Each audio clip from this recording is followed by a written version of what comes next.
Namaste and good morning, everyone. Let's do some prayers before our class.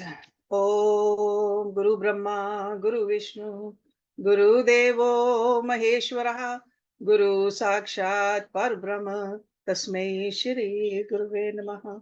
Om Bhurbhuvaswaha, Tatsavitravarinyam, Bhargo Devasya Dhimahi, Dhiyo Yo Naha Prachodayat.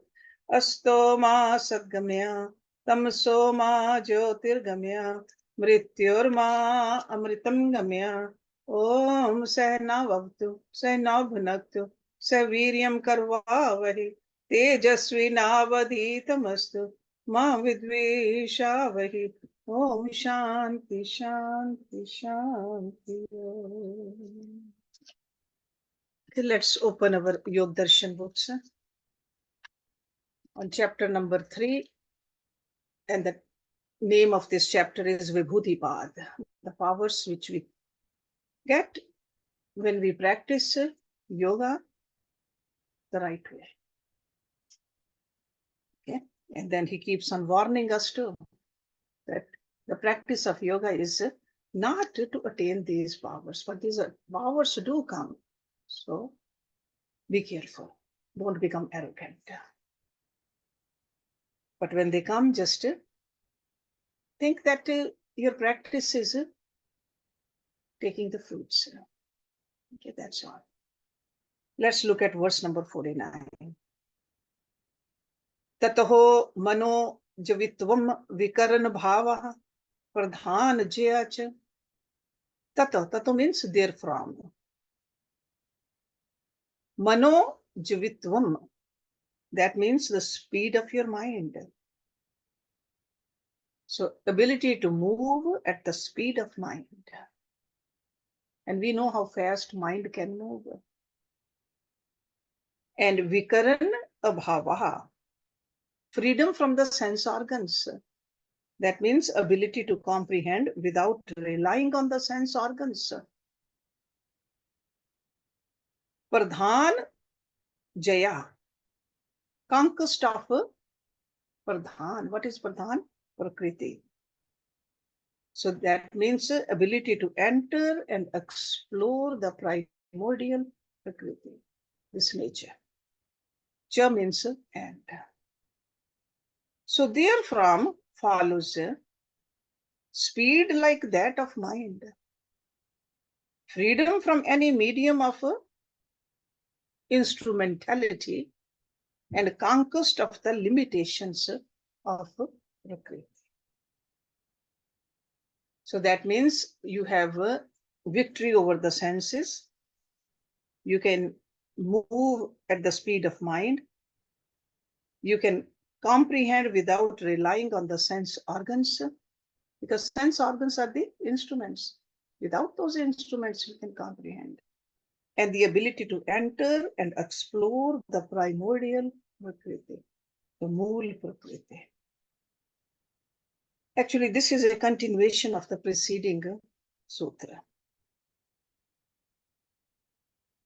So Patanjali is referring to a practice leading to perfect mastery over the senses, which leads to the unfoldment of numberless shades of extraordinary powers. So for the sake of simplicity, he is dividing all those powers into 3 broad categories. So manojavitvam, ability to move at the speed of mind. Vikarannabhavah, the ability to comprehend without relying on the sense organs. And pradhanajaya, the ability to enter and explore primordial Prakriti. So these are actually, if you look at it, the siddhis of the perfection par excellence.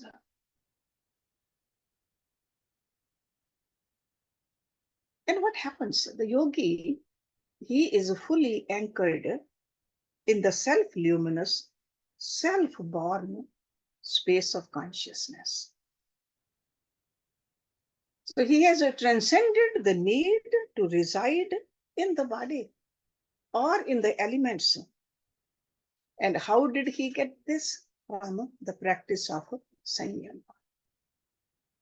And again, I would like to repeat, Samyam is the concentration, meditation, and samadhi together.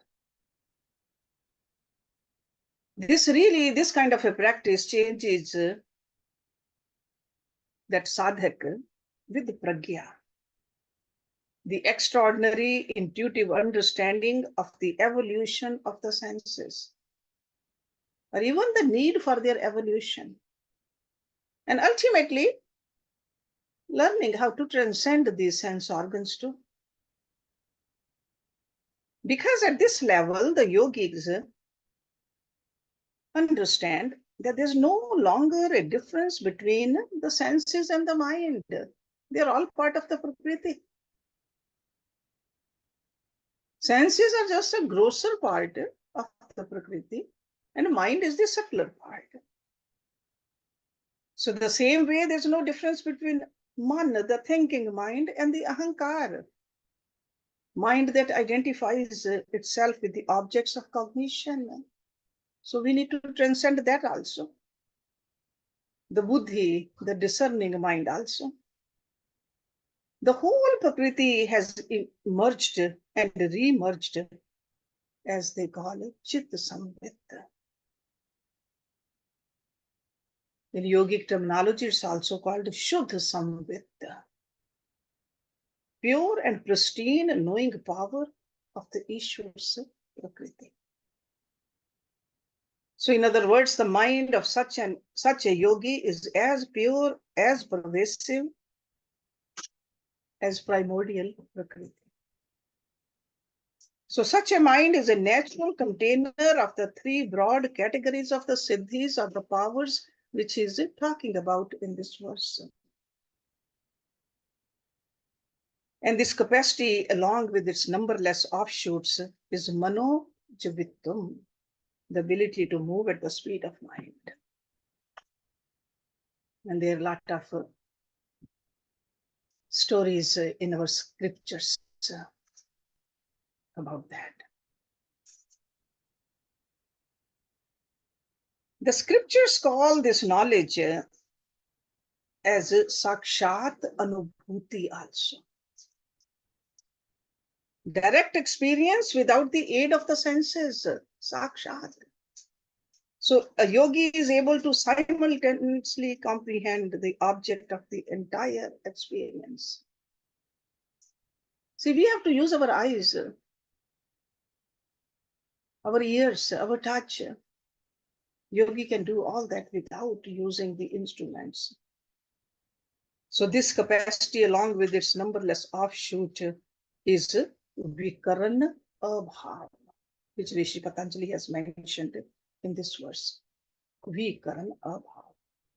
Such a yogi is able to perceive even the most subtle physical, emotional, intellectual, and spiritual content lying dormant in the womb of the unmanifest Prakriti. He is really complying with the higher will. He is able to selectively acquire such contents. This capacity is pradhanajaya. So these are three terms which are technical terms over here. So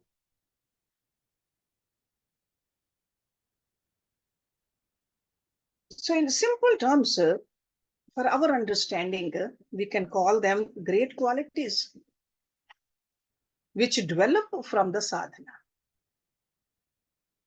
So first one, attainment of the speed of mind. Second one, capacity to function without any instrument. And third one is complete control over it. So in the very simple language, that's what he means. So yogi can see without eyes, moves without legs. It does not require the instrumentality of any cognitive or motor senses. See, that's why in Bhagavad Gita, what did Lord Krishna say? Can see without eyes, hear without ears, move without legs, work without hands, doesn't need the instruments. So yogi is like that. So he transcends the senses completely. that is vikarannabhavah. These psychic powers, they are also called madhu pratika. Madhu means the honey. The siddhis are like as sweet as the honey. So just like we enjoy honey when we eat it, so these senses, control over the senses is just like that. But at the same time, attainment of these yogic powers is full of great responsibilities. It's almost like if you are keeping a cobra as a pet, or if you have a tiger in your room, you have to be very careful. So these siddhis can become enjoyable like honey only when you have a complete control over the transformations of the Prakriti. Otherwise, they can create agitations. They can contain disturbance. So you got to watch for that also. Stay humble. So it's like a person having a lot of money and being in the company of many robbers. So you have the powers, but they can be snatched away also. A person, lot of money in their pocket, cannot maintain peace of mind unless the robbers are completely under his control. So that's how a yogi is very vigilant. Because for us, who are the robbers? The robbers of these powers is the ego, the anger, the jealousy. Maybe somebody else has more than I do. Greed, doing the sadhana only for these powers. Those are all robbers. We got to watchful of those robbers. Okay, because these siddhis are like an utmost level of siddhis. Now in the next verse he says, see the question when you have these siddhis, or when you read about these siddhis, you wonder, are they part of the Prakriti? Are they one with the Ishwar, the God, or separate from God? What are these? So in the next verse, he says, sattvapurushanyatakhyatimatrasy sarvabhavadhishthatritvam sarvajnatritvam cha.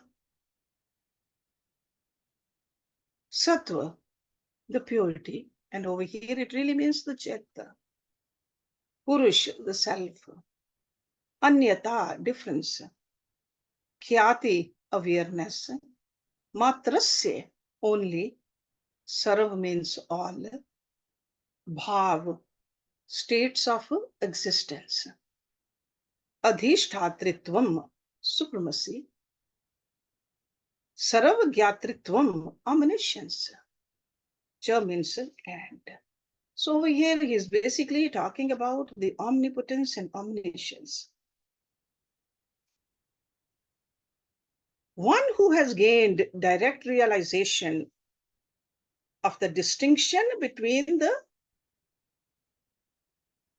Buddhi and Purusha, or Chit and the Purusha, is capable of presiding over all sanskars and is endowed with the omniscience. So it says like by knowledge of the awareness of the difference between Chit and the Purusha.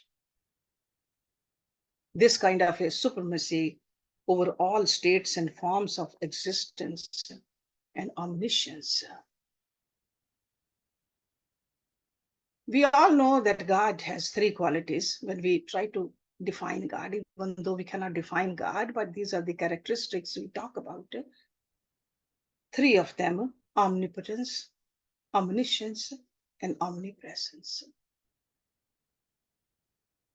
So when the Samyama is done on the difference between Chit and the Purusha, And we are talking about the sattva, that is sattvic chitta, not the chitta which has rajasic and the tamasic. That's why he used the word sattva over here. So that very subtle part of our personality, and that subtle part of the personality also very pure. But still there is a difference between that purity and the Purush. Purush is the soul, the Atma. So when the difference between the Chit and the Purush is known completely, the key word is completely. So it's like experience of it, realization of it. The aspirant realizes Purush as wholly different from the Chit. What happens then? He says the Ishwar comes to function in that personality. So like a oneness, you see the oneness of the Atma with the Paramatma, the soul and the God. He says then that Yogi comes to function as omnipotent and omniscient. That is why many people having these qualities come to known as the prophets or even incarnations of God, because they have these qualities. The Purush becomes free from the binding effects of the Chit. So it's like that water in the bottle has been poured into the ocean and it becomes one with the ocean. So the Purush becomes free from the binding effects of Chit and is able to manifest its essential nature in the form of omnipotence and omniscience. That water in the bottle, no matter how big the bottle is, doesn't have the power of the ocean. When it becomes one with the ocean, it has gained the same power. It can create the tsunamis also.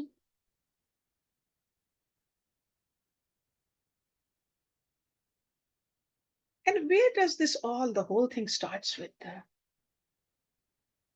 You remember he used the word Vishokaha Jyotishmati. By realizing that our real nature is that it is immensely pure. We just concentrate on that. We identify with our real nature, our Rajasic and Tamasic properties of the mind. They just wash away. And the result is the experience of the Buddhi Sattva. He has used this term several times in this scripture. The knowing power of the Buddhi. Using the power of Buddhi Sattva, we meditate on that lotus of the heart, resulting in Chitta Samvit. I was telling you about that a few weeks ago. The knowing power of the totality of our mind. And the experience of the Chitta Samvit empowers us to comprehend the distinction between the faculty of discrimination, which is a vivek, and the pure consciousness, which is the Atma. And also, we can see their intensely conflated states also. And that's how we can comprehend how our sanskars, our impressions propel the wheel of karma and place us in the torrent of birth and death. It's like a more and more clarity about this seemingly difficult life sometimes. So by taking this practice to the next stage, we experience a self-luminous space of consciousness right inside our body. And then it just translates into the outside of our body too, in our advanced states. It's like if we start from within us, then there's no difference between inside and outside. It's like the space becomes fully palpable. we continue our practice while anchored in that fully self-luminous space of consciousness. All these practices and the experiences gained from them lead us to a state of enlightenment. These are the enlightened people. And it's not only for the select few, this is for all of us. But first we have to truly understand. We got to understand the difference between our mind and the senses and the outer world and our Atma, to understand the difference. But at this stage of realization, the understanding of the mind and consciousness is no longer intellectual, actually, because first we try to understand it intellectually, but when we experience it, it has risen above that. That's why it's called purely experiential and completely palpable. That is the state a yogi is in. Our highly enlightened Chit Samvit is simultaneously aware of the Shant Bhav. Shant. Shant is completely quiet. And quiet is what? Our real state, the consciousness is always quiet. But now when the mind becomes quiet also, no agitations in the mind, no disturbance in the mind, no me and you in the mind. You say completely quiet. We learned earlier the dormant sanskars, udit sanskars, fully awakened sanskars, active sanskars. We learned about this earlier. So, but at this stage, the sanskars have been roasted completely. They don't have any power to uprise again. It's almost like the seeds, they have been roasted, they cannot germinate anymore. And how did they happen? With the sadhana, with the help of this meditation and the samadhi. We are no longer concerned with the presence of our sanskars because we simply see them as bhavs. That is like a essence of our past actions. We just see them. We don't get disturbed by them. They are there. That's fine. Doesn't bother us. We are confident that they will exert their binding and releasing capacities only with our permission. We know that we are the master. Without my permission, they cannot create any havoc. The yogi of this caliber understands it. In effect, we preside over them. Or you can say we are their masters. They are in our service. They are in us. We are not in them. We know them. They do not know us. See, just like we know the car doesn't know us. We know the house doesn't know us. So these sanskars are just like that. So according to these rishis, this is Vishok in the truest sense. Vishok. Upon reaching this state, we embody omniscience. With this high degree of self-mastery, we move between the states of awareness unobstructed. Okay, that's how a yogi lives. Let's look at next verse. Verse number 51. Tad vairagyat api dosh bij kshaya kavalyam. Tad means that. Vairagyat, by vairagya, detachment. Api means even. Dosh means defect. Bij is the seed. Kashaya, due to destruction. Kavalyam, isolation, aloneness. So this particular verse is Vairagya and knowledge. By Vairagya, even regarding that, so that means the powers. So detachment from the powers also, the seed of defect is destroyed and Kavalya is attained. So first we have to have detachment from this lower level detachment. What I want, what I don't want. I want to go there, meet that person. You detach from that. You do the sadhana. When you do the sadhana, you attain these powers. So he says, Vairagya even regarding that. See, two terms, no matter which scripture we study, Vairagya and Abhyas. Abhyas is the practice, Vairagya is the detachment. They complement each other. More sadhana, more practice, more Vairagya. More Vairagya, better Abhyas. But effort needs to be made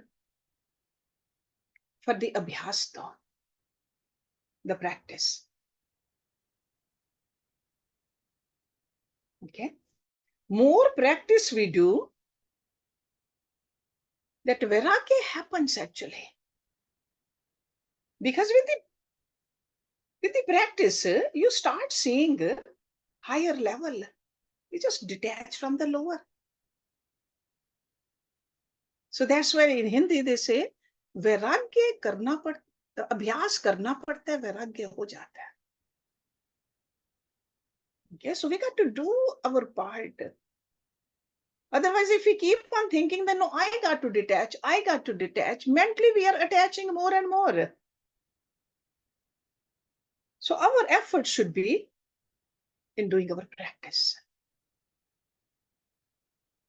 And we'll see that when we feel this freedom, this fulfillment in the higher layers, we don't want to go down.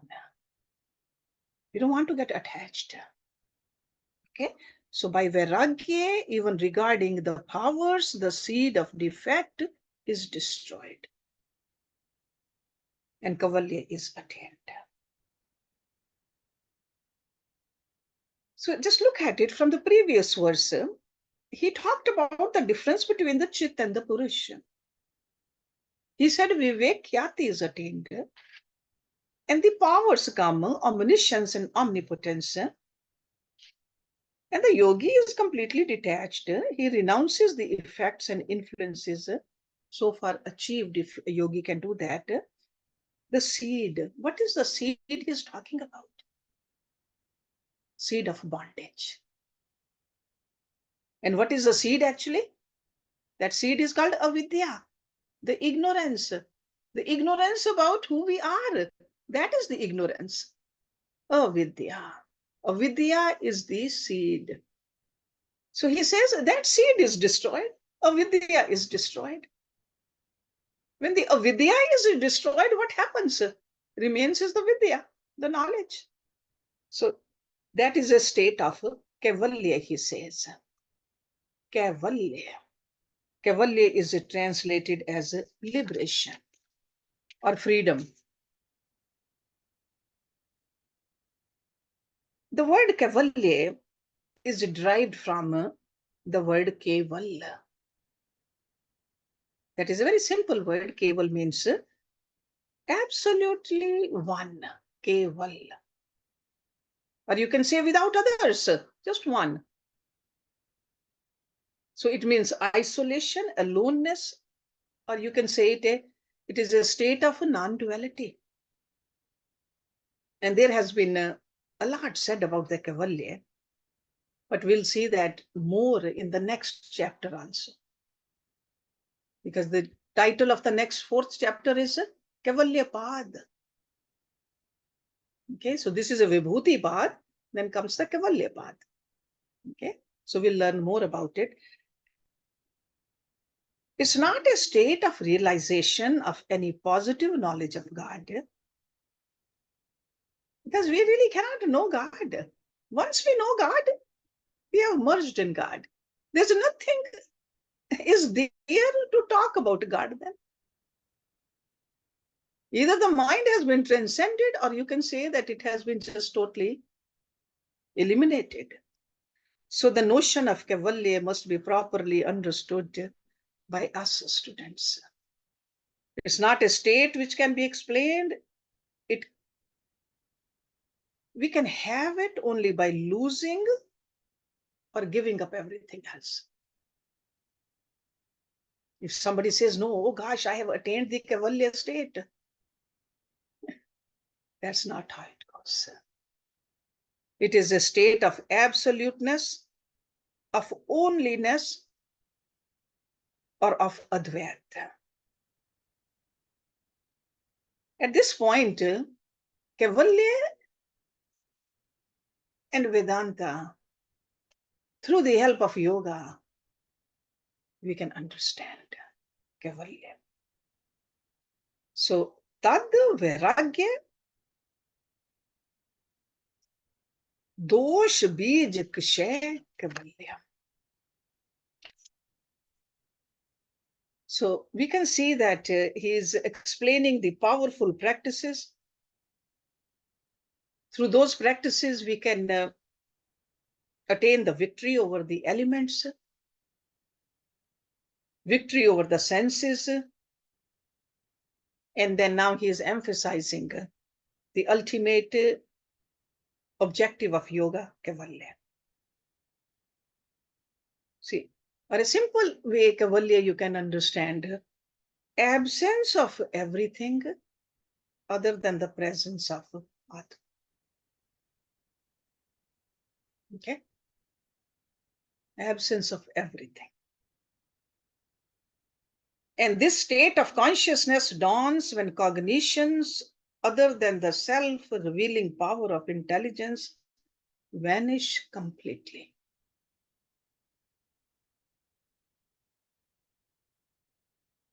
And for the sake of discussion, this is called a Chitti Shakti also. Chitti Shakti, the knowing power of consciousness. Because reaching this state is the greatest of all yogic accomplishments. And falling from this state is the greatest loss also. So in this sutra, Patanjali reminds us that the disappearance of avidya allows the state of Kaivalya to rise. And the reappearance of avidya causes us to fall from the state of Kaivalya. So we got to get rid of the ignorance. And we have been talking about ignorance quite a bit in this, from the second chapter, the sadhana path. And if you remember, I told you avidya is a lack of awareness. But it could be a partial awareness of our pure being. And the most prominent quality of avidya is its ability to conceal its own existence. So that means we are ignorant, and we don't even realize we are ignorant. So in its presence, the discerning power of our intelligence becomes dull. That is the effect of ignorance. See, that's why often people say ignorance is a bliss. That very common phrase. We think we are blissful if we are ignorant, but actually that's not true. So our power of vigilance declines and carelessness takes over when we are ignorant. The distinction between the goal and the means of achieving extraordinary accomplishments, they become blurry for us. We think, why go through all this practice? Why spend all the time in studying the scriptures or doing the contemplation and the practice? We are okay the way we are. It's almost like a prisoner thinks that so what if I'm in the prison? I'm getting food. I have bed to sleep. Exercise equipment too. So what?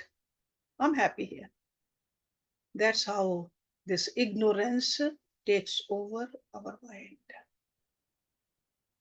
So Patanjali is giving us the tools to rule out the possibility of re-emergence of avidya over here. Because at this stage, we have transcended the frailty and limitations of our physical body. Because when we are practicing like this, we are anchored in that secure and fully nourished space of consciousness. We can explore the mysteries of this phenomenal world. That's why Rishi Patanjali talks about like a victory over the elements, victory over the senses, mind so fast. These are the victories. So this sutra tells us that vairagya is the key to avoiding even the slightest possibility that such distractions will emerge. Vairagya even at this point also. Don't get attached to these powers. The principle of vairagya and its practice at this level are not ordinary either. If after gaining the direct experience of our chitta samvit, we aspire to rise above the sphere of sabij samadhi and enter the state of nirbij, we must apply the principle of vashikar vairagya. Go back to your notes. We have talked about vashikar vairagya in the first chapter. I think that was verse number 15 and then verse number 48 in the sadhana, in the samadhi path. Because we got to learn how to wipe out the subtle traces of even meditative sanskars. I meditate. I meditate 2 hours. You meditate only hour and a half. You have to detach from that too. We must be extra vigilant. We must ensure that avidya is held at bay. This requires maintaining constant awareness that all the faculties of our mind, as well as the chitta samvit, that means the knowing power of the mind, belong to Prakriti. Remember, I always tell you, just remember 3 P's, Prakriti, Purush, Paramatma. Purush is the soul, Paramatma is the God, everything else is Prakriti. Everything else. So in reality, we are not exploring the expanse of Prakriti, but rather Prakriti is exploring her own vast kingdom. When we are meditating, that's what we are doing. And it is a privilege to witness this exploration, not a right. So constant non-identification of ourself as a yogi engaged in this advanced practice is vairagya. The technical term for this level of vairagya is called vashikar sangya. Humility, trustful surrender to the higher reality are the key to practicing this form of vairagya. Like a higher level of vairagya. You remember there's a lower level of vairagya, which is apar, then apar. Higher, vashikar. So extremely subtle avidya, which can become obstacle, our identification as a yogi may arise. And exactly how to apply vairagya to defeat it even before it arises, that is the subject of the next sutra, which we'll talk about in our next class. Okay, so these are very, very deep verses. If we are not practicing They don't make sense. But if we are consistently doing what we are supposed to do, then they really speak to us. Always remember, this is I learned from my Guruji, that whenever you are studying scriptures of this complexity, imagine that the author is sitting right in front of you, higher than you. You are at the feet of that Guru. You will see that with that humility, with that surrender, these words will speak to you. Very profound knowledge. These rishis, they have given it to us. So we got to be thankful. And I'll talk a little bit more about this next week, but I want you to think about also. So then we'll start from verse number 51 again next week. Om Purnamada Purnamidam Purnat Purnamudachyate Purnasya Purnamadaye Purnameva Vishishyate. Om Shanti Shanti Shanti. Thank you very much.